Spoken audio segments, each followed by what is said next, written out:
성도 여러분, 따뜻한 봄이잖아요. 여러분, 이제 곧 이제 여름이 될 것 같습니다. 편안한 그런 마음으로 이 올 한 달을 잘 사시길 바랍니다. 우리가 지난주에 산상설교 앞 5장 앞부분을 조금 공부했어요. 1절부터 26절까지 읽고 살펴봤는데요. 오늘은 27절 이하 48절까지 이야기를 읽고 예수님께서 가르치시는 새로운 어떤 율법 이해, 율법에 대한 가치관을 한번 좀 생각해 보는 시간을 갖도록 하겠습니다.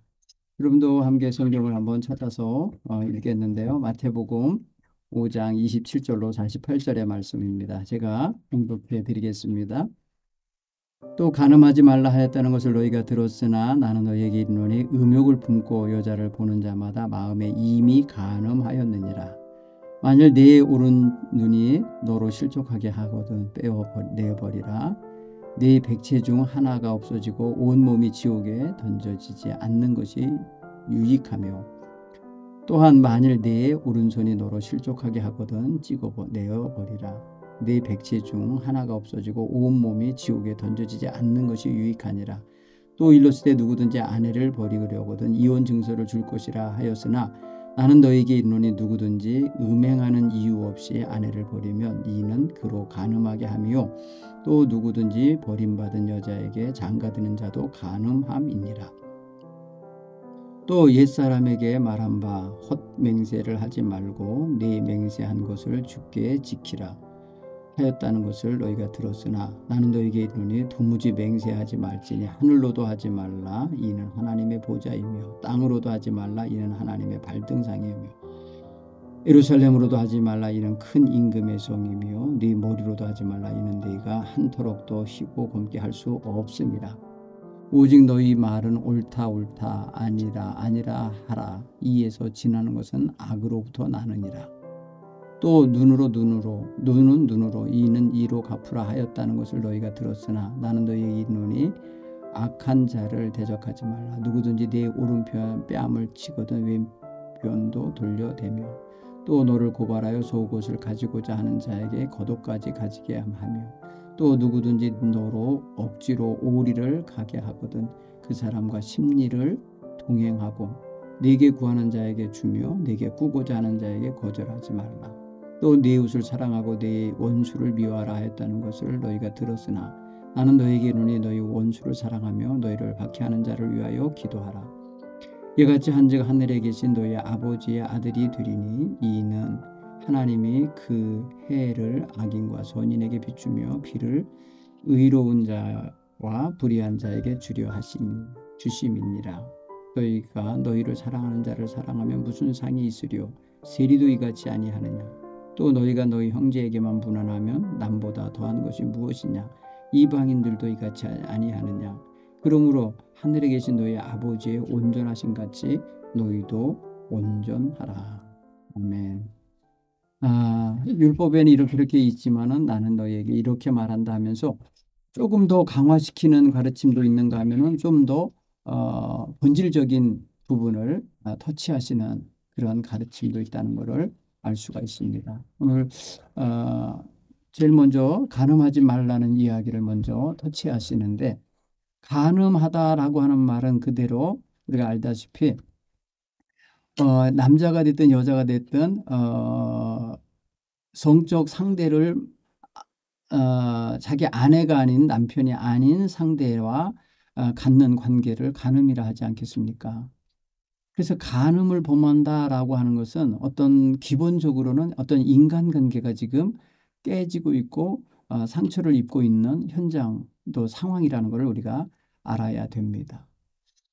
그런 면에서 보면은 오늘날은 너무 흔한 일이지만 그것이 무슨 뭐래요 성적 무슨 선택권이라 뭐 이렇게 하고, 요새는 이제 뭐 간통죄니 뭐니 이런 게 다 폐지됐어요. 박근혜 정부 이후에 그게 없어지면서 굉장히 더욱더 음란한 사회가 되고 있는데, 우리나라에 있어서 그러니까 2018년인가요? 그 법이 제정된 이후로 너무너무 정말 안타까운 일들이 많이 벌어지는 가정들이 생겼다고 그래요.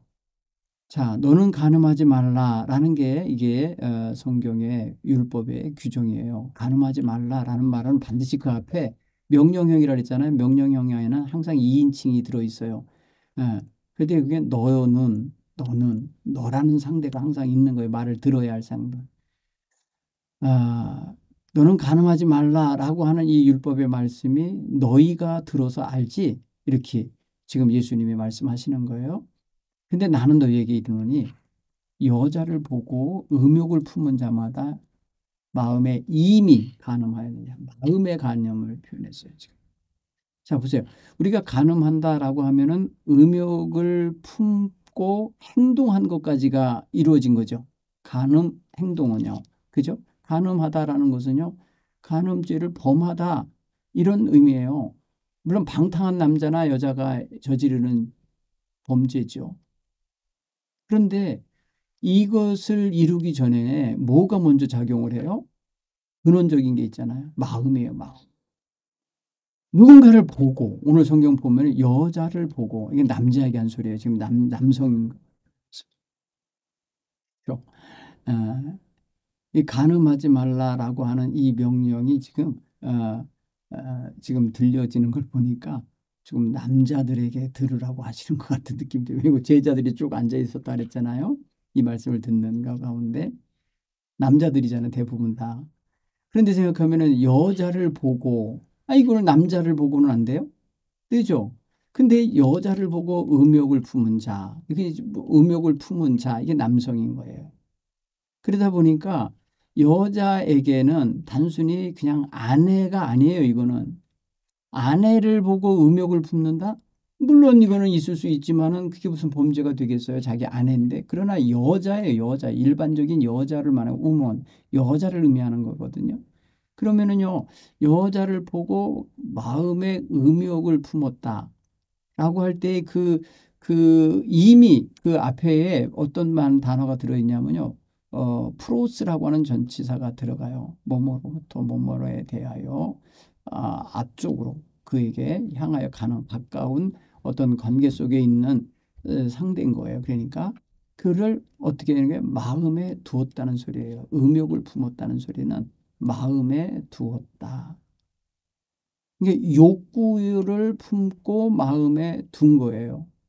그걸 그래서 욕망을 품고 음욕을 품고 구체적으로 지금 나가는 거예요. 음욕을 품고 마음에 둔 것을 의미하는 거예요. 이게 뭐예요? 이것을 이미 예수님은 그녀를 범한, 그러니까 간음한 것으로 보는 거예요. 이 범하다고 하는 게 뭐예요? 그 방탕한 생각을 실현한 걸 말하는 거예요. 그러니까 여러분 보세요. 다윗이 목욕하는 밧세바를 보고 봤어요. 눈으로 본 거예요. 육체가 본 거예요. 근데 작용은 어디서 일어나요? 그의 마음에서 일어나는 거예요. 그 마음에 이미 그 여인을 품어버린 거예요. 육체로 품기 전에 이미 마음에서 품었다니까요. 그러니까 오늘 이 표현이 맞는 거예요. 그래서 그 여인을 마음에 먼저 그렇게 두는 거예요. 마음에 음욕을 품고 음욕을 품었다는데 음욕의 대상으로 그 여인을 품은 거예요. 그러니까 생각, 욕망과 그 여인을 함께 품은 거예요. 그러니까 이미 예수님은 이걸 간음이다 이렇게 표현하신 거예요. 굉장히 좀 더 디테일하죠. 더 세밀하잖아요. 보통 유대인 남자들은요. 그냥 여자를 범한 어떤 현장이 있는 어느 집 방에서 어떤 행동을 한 걸로 얼른 거기까지 가야 그 간음이라 생각할 것을 예수님은 아예 그 여인을 보고 마음에 품은 자는 간음했다. 훨씬 더 강화된 거죠. 본질적인 걸 터치하고 계신 거죠. 여기에 안 걸릴 남자들 누가 있을까 싶으면 여러분 이건 굉장히 부끄러운 일이에요.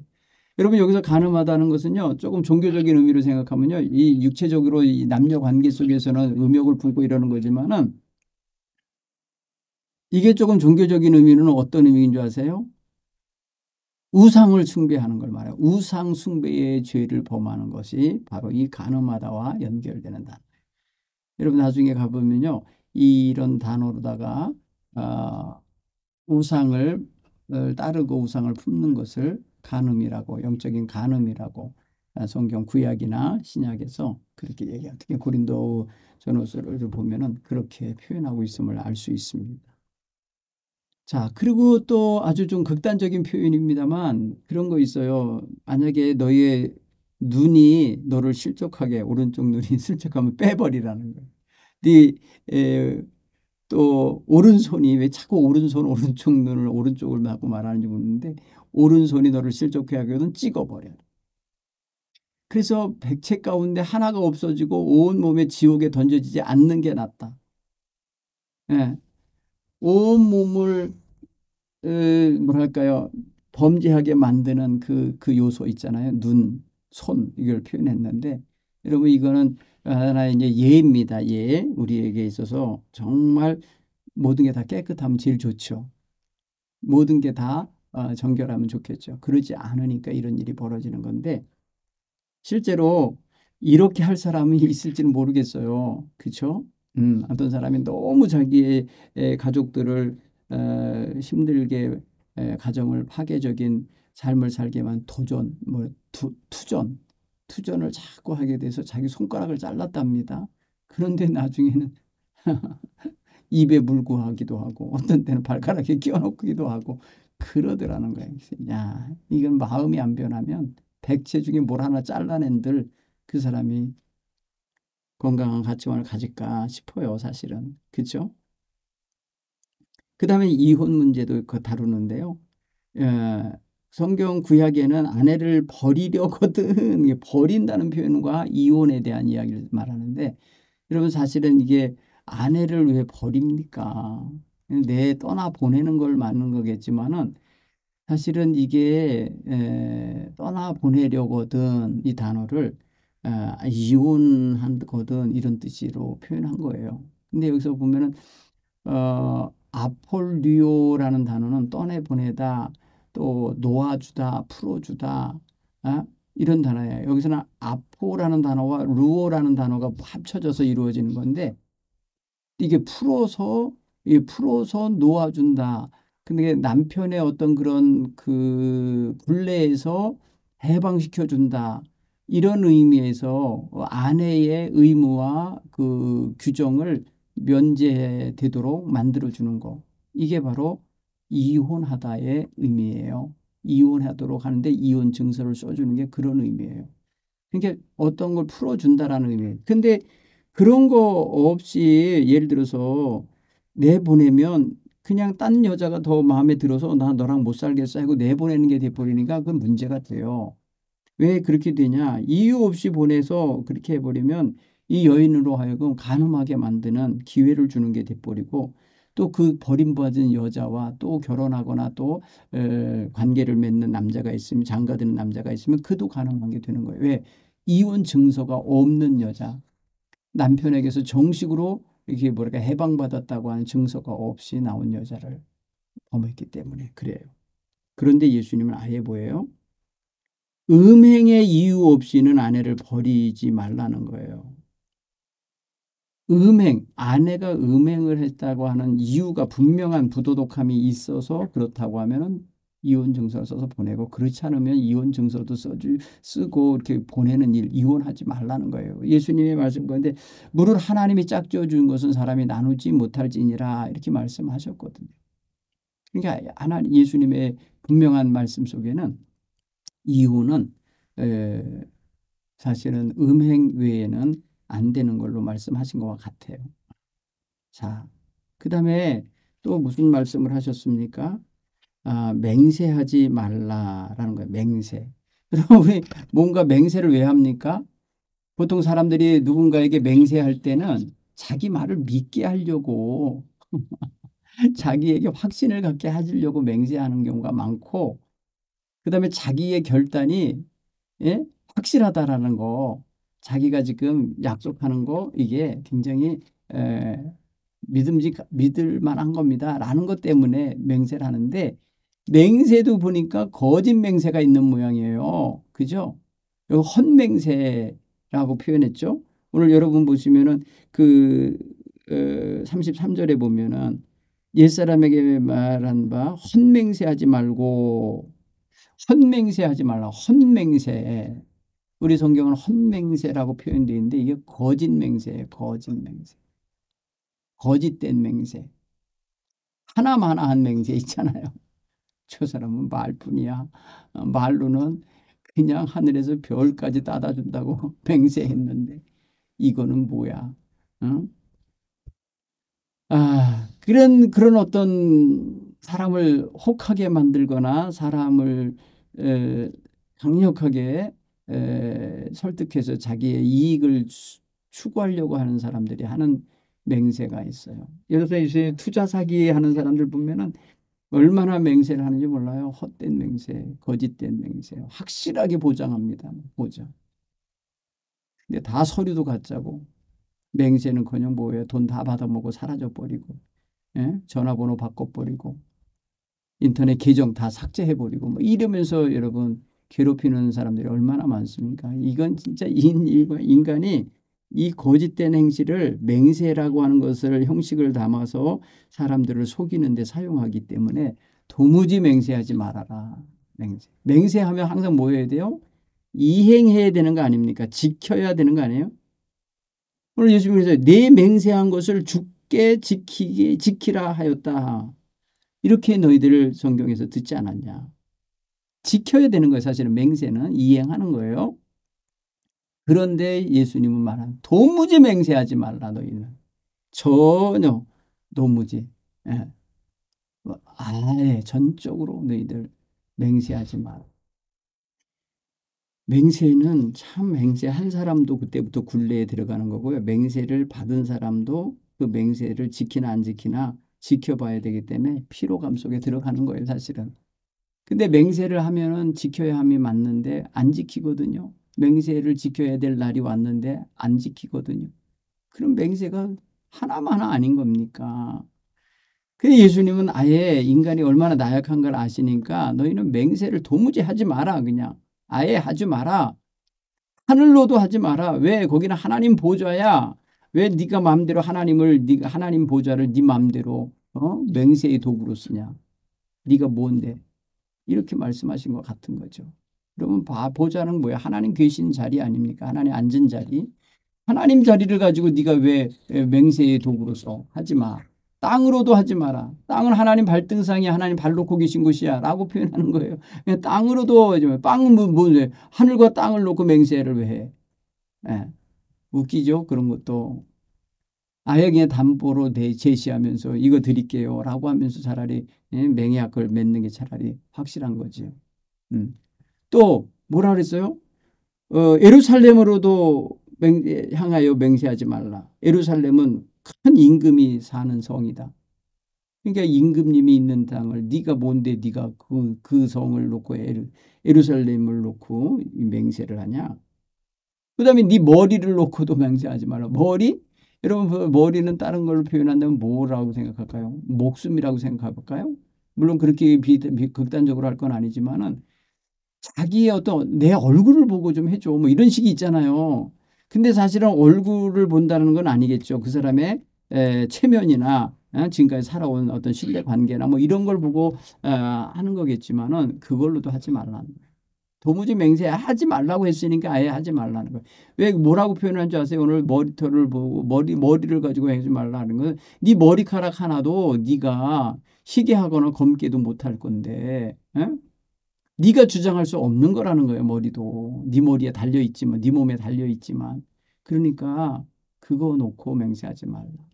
차라리 너희들 말을 할 때 옳으면 옳다라고만 하고 아니면 아니라 이렇게 짧게 더 군더더기 말 붙이지 말고 변명하지 말고 나는 이래서 뭐 이래 옳아요. 이래서 아니에요. 이렇게 말하는 어떤 논리적인 것들 다 해야 되겠지만 하지 말라는 거예요. 그것도. 아닙니다. 저 못합니다. 이게 바로 그냥 간단하게 말하는 게 최고 오해거리가 없을 수 있어요. 물론 오해가 없게 하려고 설명한다고 하는 게 도리어 오해를 만들 수도 있어요. 오히려 더 듣는 이로 하여금 아니라는 말이구나. 왜 이렇게 길게 말해 근데 아니라면 아니라고 하지. 이런 거거든요. 그러니까 우리는 결론적으로 그냥 말씀드리겠어요. 저는 할 수가 없어요. 이렇게 해서 바로 그냥 자르고 말아야지. 자꾸 그걸 말이에요. 지지부진하게 말해갖고 뭐 할 것도 아니고 안 할 것도 아니면서 말을 애매하게 하는 이런 사람들이 있는데 아주 비열한 사람들이에요. 아주 자기 뭐랄까요. 자기가 호인인 척하는 것밖에 안 돼요. 결국에 가면은 안 할 거면서 그런 필요 없다고 봐요. 자, 그다음에 악한 자를 대하여 보통은 율법적으로는 어떻게 했냐면 악한 자는 대적해야 될 상대였어. 악은 대적. 근데 예수님은 그 역설적인 표현을 하셨어요. 악한 자는 대적하라. 이는 이로, 눈은 눈으로 갚으라. 악한 자는 대적하는 상대로 이게 한 거예요. 이게. 근데 나는 너에게 말한다. 악한 자를 대적하지 말라. 이렇게 말했어요. 악을 대적하지 마. 악한 자를. 악이지 악.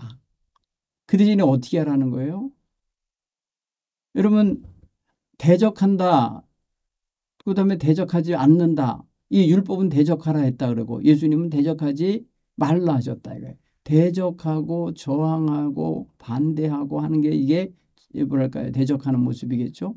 그런데 악한 자, 사람이에요. 악한 뜻을 갖고 행하는 사람은 대적의 상대가 아니고 그 사람을 악하게 만드는 악은 대적해야 할 상대예요. 그래서 사람이 미운 게 아니라 죄가 밉다. 응? 죄가 악한 것이지 사람이 악한 것이 아니다. 이렇게 말해서 뭐랄까 이제 인간의 어떤 그 선함을 기본적으로 주는 성선설 맹자의 그런 가르침을 좀 생각해 보게 되는데 사실은 사람은 어려서부터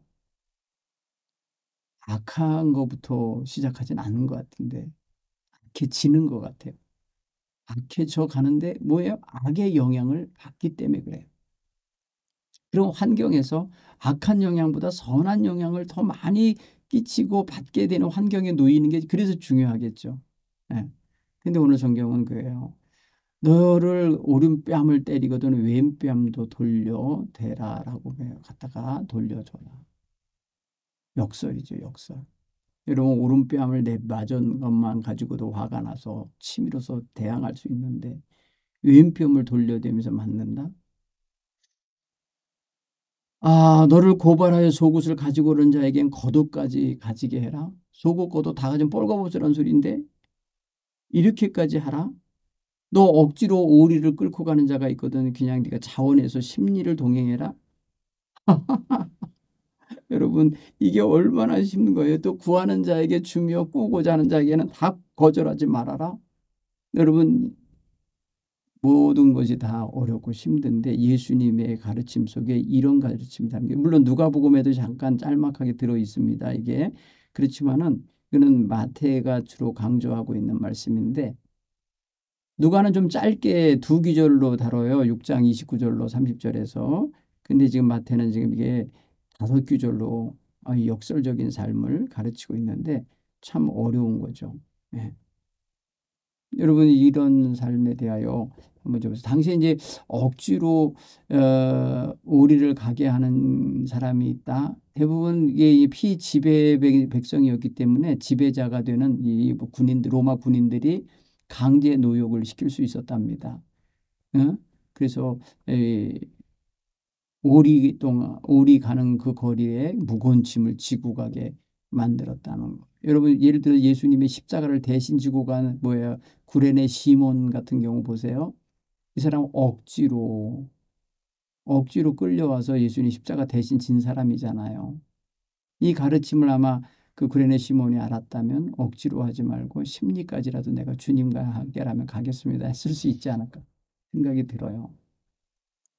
그 다음에 누군가 나에게 좀 뭐 좀 주세요라고 구하면 주고 뭐 좀 구워주세요 그러면 구워주고 거절하지 말라고 하는 말씀 주라는 말씀 이 말씀은 보면은 제공하라는 거예요. 공급하라는 거거든요. 있으니까 내게 넉넉하면 줄 수 있죠. 없으면 못 줘요. 근데 없는 걸 알면서 와서 달라는 사람은 거의 없어요.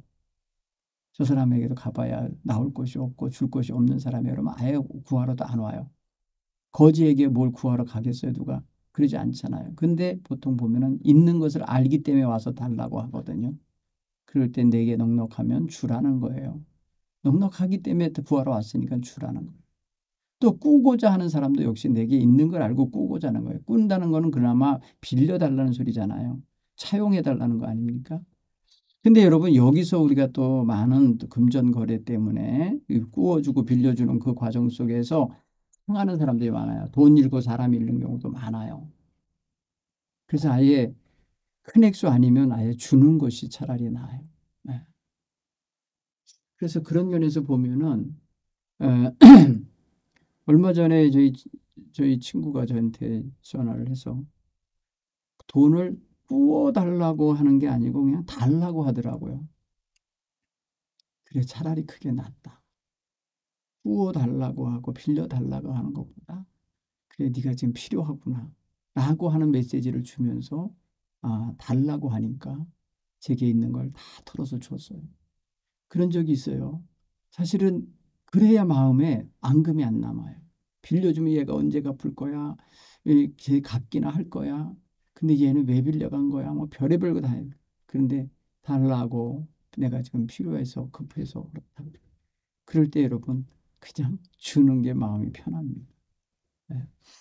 우리가 형제들 간에도 부모님 자녀 간에도 여러분 빌려주고 갚아가는 거 그는 받은 사람 입장에서는 갚아드리겠습니다라는 마음을 갖고 섬기는 마음은 있을 수 있죠. 그러나 주신 분은 이미 겸손하게 또 진실하게 사랑하시기 때문에 주신 거라 생각돼요. 그러나 우리는 평생 갚을 길 없는 사랑을 받고 사는 사람들이에요. 그러니까 할 수 있으면 줄 수 있을 때 주는 것도 또 우리에게 있어서는 또 하나의 귀한 은혜의 삶이라 이렇게 생각해요. 받은 바 은혜를 너도 거저 받았으니 거저 주라 하신 주님의 말씀대로 허락함이 될 것 같습니다. 자, 그런가 하면 또 43절에 보면 원수 사랑의 문제가 다뤄지고 있어요. 원수를 대적하고 미워하는 게 율법의 가르침이었던 것 같아요. 그렇죠? 그런데 너희가 그렇게 들었지만 나는 너희에게 이르노니 원수를 사랑하며 너희를 박해하는 자를 위하여 기도하라. 이거 정말로 역설적인 또 삶을 살아야 되는 거예요. 반대적인 삶을 살아야 돼. 내가 받은 건 이 원수의 어떤 그런 안갚음인데 나는 그를 사랑해야 된다. 그래서 여러분 이 말씀을 가지고 실천하신 분이 바로 사랑의 원자탄으로 유명한 손양원 목사님이에요. 자기 아들 둘이나 총살을 시킨 자를 자기의 아들로 삼으셔서 자기의 양자로 삼아서 사랑하며 데리고 산 사람이에요. 우리나라 진짜 성자 같은 사람이죠. 대단한 사람이에요. 이게 기독교 역사에 이런 분이 있습니다. 원수를 자기의 자식 삼아서 자식으로 삼아 데리고 산 예가 아마 있을 거예요. 자, 그런가 하면은 그것에 대하여 이렇게 말씀하셔요. 하늘에 계신 하나님은 악인과 선인에게 똑같이 해를 비춰주시고 비를 내려주신다. 그러니 우리 판단으로 악하다 선하다 판단하고 줄 것과 안 줄 것을 누구는 주고 누구는 안 주고 이렇게 판단하지 말아라 라고 하시는 뜻으로 말씀하시는 거에 보조 설명이 46절로 47절이에요. 너희를 사랑하는 자만 사랑하면 무슨 상이 있으리요? 세리도 이렇게 하느니라. 세리는 여기서 왜 썼나? 세리는 죄인이라고 취급하는 상대, 자기만 아는 상대라고 생각하기 때문에 그래요. 그 다음에 너희 형제에게만 무난하면 남보다 더한 것이 뭐냐? 이방인들도 그렇다. 이방인들 아주 취급도 안 하고 아주 인간 취급도 안 했던 이들인데 이방인들도 지 형제들 간에 무난하고 사는데 네 그네들보다 나은 게 뭐야 그러면. 그러니 그 선을 넘으라는 거예요. 사랑할 자의 대상도 넓게 가져야 되고 무난해야 할 대상도 넓혀야 되고. 근데 이것을 바로 무엇으로 연결하냐? 48절 아주 커다란 게시판 같이 확 박아주는 게 있어요. 하늘에 계신 너희 아버지가 온전하신 같이 너희도 온전하다. 온전하다라는 표현 여러분 여기서 발견하게 되는데 에소마이라는 단어인데요. 이 온전하라고 할 때 이 온전하다는 단어에 굉장히 중요한 의미가 담겨 있어요.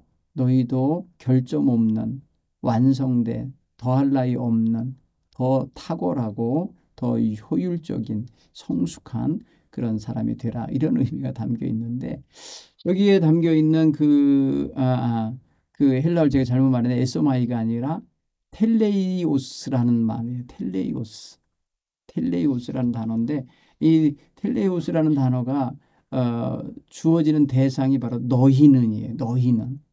그러니까 너희는 이렇게 뭐랄까요? 완성된 성품, 곧 하나님의 가지신 그 완성된 그 성품을 너희도 가져라. 이거예요. 그러니까 사실은 우리 하나님의 텔레이오스를 너희도 가져서 너희도 텔레이오스가 되라. 이런 의미거든요. 그러니까 하나님의 완전하시고 아주 결점 없으시고 완성되어져 있는 탁월한 그런 성품을 너희도 가져라. 이런 의미입니다. 그러니까 우리의 어떤 그 모델, 우리가 품어야 되고 우리가 가져야 될 마음을 가지신 분이 하나님이시기 때문에 하나님을 본받으라는 말이 한마디로 하나님과 사실은 하나님같이 되라. 이런 의미라고 생각하면 아주 더 크게 들리겠죠. 그 하나님의 온전하심 같이 너희도 온전함을 가져라 라고 표현하시니 참 우리가 어려운 아주 어려운 숙제를 받는 거예요. 저는 이 마태복음에 담긴 산상설교가 그래서 굉장히 뭐랄까 파워풀하고 힘이 있고 굉장히 권위가 담긴 그런 말씀이라는 걸 알겠어요. 이렇게 살면 아마도 예수님 같아 보일 것 같아요. 우리의 삶이 예수님 반토막을 이루는 것 같은 삶이 될지도 몰라요. 그런 면에서 여러분 오늘 이 말씀을 통해서 우리의 삶 속에 한번 좀 적용해 보도록 하겠습니다. 내용은 충분히 살펴주셨잖아요. 그렇다면 여러분 자 우리 주변에도 많은 인간관계가 있고 하는데 오늘 무엇을 다뤘냐면은 분노와 화해를 어떻게 다루고 음욕을 어떻게 다뤄서 순결함을 살 건가, 이혼을 어떻게 하면서 재혼을 하며 살 건가, 맹세는 어떻게 해야 진실한 맹세가 될 건가, 또 악인에 대해서는 어떻게 무저항하면서 살 수 있을까, 또 원수는 어떻게 하면 사랑할 수 있을까, 이런 어떤 커다랗게 6개의 주제를 다뤘는데요. 한번 좀 우리의 삶 속에 적용해 보겠어요.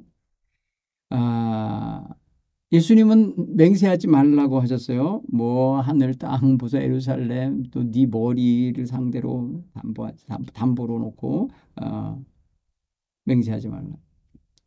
한마디로 말해 진실한 말을 짧고 굵게 하면 돼요. 그냥 진실한 말. 그다음에 사실 맹세 없이 살게 사는 게 제일 좋은 거 아니에요? 왜 맹세까지 하면서 살아야 돼요? 응? 우리가 맹세를 한다는 것은 대부분 다 아쉬운 자가 맹세하거든요. 왜 맹세를 하고 살아요? 그냥 자신의 삶을 자연스럽게 그리고 늘 하나님 앞에서 부끄러움 없게 살아내야 중요한 거예요. 이게 말 한마디도 진실하고 행동거지 하나도 진실한 행동거지를 하며 살아야지 상대를 안심시키고 상대로 하여금 믿게 하려니까 맹세하는 거예요. 내 지난날의 처신에 부끄러움이 있고 부족함이 있는 걸 스스로가 알기 때문에 맹세라도 해서라도 저 사람을 믿게 해야 되기 때문에 맹세를 하는 거예요. 그런데 여러분 평소에 늘 그 사람 입에서 나오는 말이 진실하고 신뢰성이 있었고 약속한 것은 잘 지키는 사람이었고 맹세 없어도 저 사람은 무슨 말을 해도 다 믿을 수 있어. 이렇게 하면 얼마나 좋아요. 그러니까 우리가 중요한 어떤 이제 회사 생활이나 이런 거 하면서 영업사원들 같은 경우는 중요한 계약을 따오려고 또 실적을 올리기 위해서 아주 사람들 동원시키고 이런저런 이유 관계 막 동원하면서 맹세까지 해가면서 이런다고요. 앞으로 물건 더 많이 팔아주겠습니다. 뭐 이런 식으로. 자기 이익 챙기고 나선 뒤도 안 돌아보는 사회 아닙니까 지금. 그러니 우리는 평소에 신뢰관계를 잘 쌓고 그 사람을 정말 어떤 군더더기 같은 말로 맹세하지 않아도 믿을 수 있는 사람이 되어야 돼요. 저는 그게 더 중요하다고 봅니다. 그래야 도무지 맹세하지 않고 살 수 있어요. 또 예수님은 우리에게 해를 입힌 자들, 원수 같은 대적자들, 그다음에 우리를 힘들게 하는 박해자들일지라도 사랑하고 기도해 주라고 합니다. 눈에는 눈, 이에는 이로 갚고 싶은 게 보통 사람들의 심리인데 그러지 말라는 거예요. 자, 이게 정말 어려운 거예요. 근데 그리스도인들은 맹추냐, 바보냐, 호구냐 이런 말 듣는 게 이런 것 때문에 그래요. 이 말씀대로 내가 억울한데도 억울함을 말하잖아요. 제가 그런 적 있어요. 저희 어머니가 시골에 사니까 노인분이 뭘 아시겠어요. 잘 모르잖아요.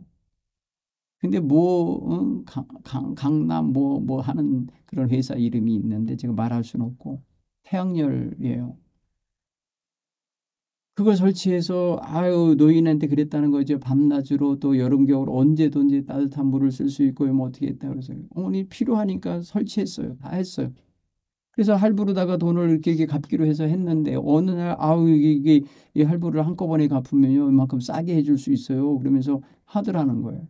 그러니까 어머니가 마침 자식들이 준 용돈도 모아놓은 거 있고 막 이러니까 아마 한꺼번에 그 공사비랑 모든 걸 또 다 줬나 봐요. 그런데 그 다음 한 달 지났는데 또 고지서가 날라온 거예요. 돈 내라고. 그렇게 몇 달께 쌓였어요. 나중에는 체납증서 뭐가 왔어요. 제가 가서 알아봤어요. 그랬더니 받아간 자가 싹 가지고 도망친 거예요. 여러 농가에 돈을 그런 식으로 해서 사라져 버렸어요. 그래서 어머니는 그냥 졸지에 다 잃어버린 게 돼버린 거예요. 제가 그래서 이거를 그 회사를 제가 한번 찾아가 봤어요. 오산에 있더라고요. 저희 직원이 그랬나 본데 이미 퇴직한 지가 몇 달 됐대. 그러니까 책임질 수가 없다. 여러분 그거 어떻게 해야 되겠어요? 경찰에 고발하고 막 수사관 들여놓고 막 이랬어야 되겠죠. 그러질 않았습니다. 그 사람의 사정과 처지가 얼마나 어렵고 힘들면 그랬을까. 어머니가 그러시더라고요. 그래서 그러면 어머니 마음 덮으실 수 있으면 그냥 품으세요. 그리고 그냥 잃어버렸어요. 수백만 원. 그런 경험이 있어요. 여러분 그런 경우가 우리의 삶 속에는요. 정말 많이 있을 수 있어요. 억울하게. 나랑 아무런 내가 잘못 없는데도 악한 결과를 에, 덤터기로 쓰고서 책임을 져야 되거나 억울하게. 정말 이거 억울하잖아요. 어느 성도님 그러더라. 목사님 제가요. 일하는 동안에 벗어놓은 옷과 가방에서 어떤 놈이 카드를 가지고 가서 그 카드로 어, 사채를 다 빌려 썼더라고요. 억대가 넘는 빚이 자는 자기는 카드 잃어버린지도 모르고 있었는데 그 한 며칠 사이에 싹 그냥 그렇게 대출 받아서 갔다는 거예요. 알고 보니까 자기 회사 직원이었어요. 같이 일하는. 그러니까 어떻게 되겠어요? 그것 때문에 억울해하고 수년간을 말입니다. 소송하고 수년간을 고통스러운데 어느 날 새벽기도 마치고 대화를 했는데 목사님 그 사람을 위해서 기도해 주래요. 그 사람 불쌍하다고 기도해 주래요. 그러시면서 세상에 자기에게 그런 해를 끼치고 간 사람을 위해서 기도를 해야 된다면서 그 또 새로운 아픔을 가지시고 기도하신다는 걸 생각할 때 마음이 조금 짠했습니다.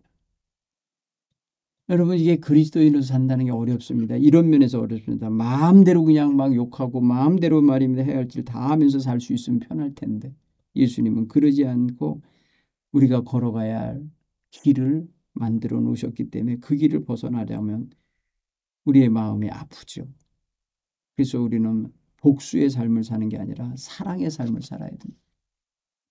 여러분 이게 어렵지만은 이렇게 하려고 노력하는 그런 너그러운 마음, 큰 마음들 갖게 되기 바랍니다.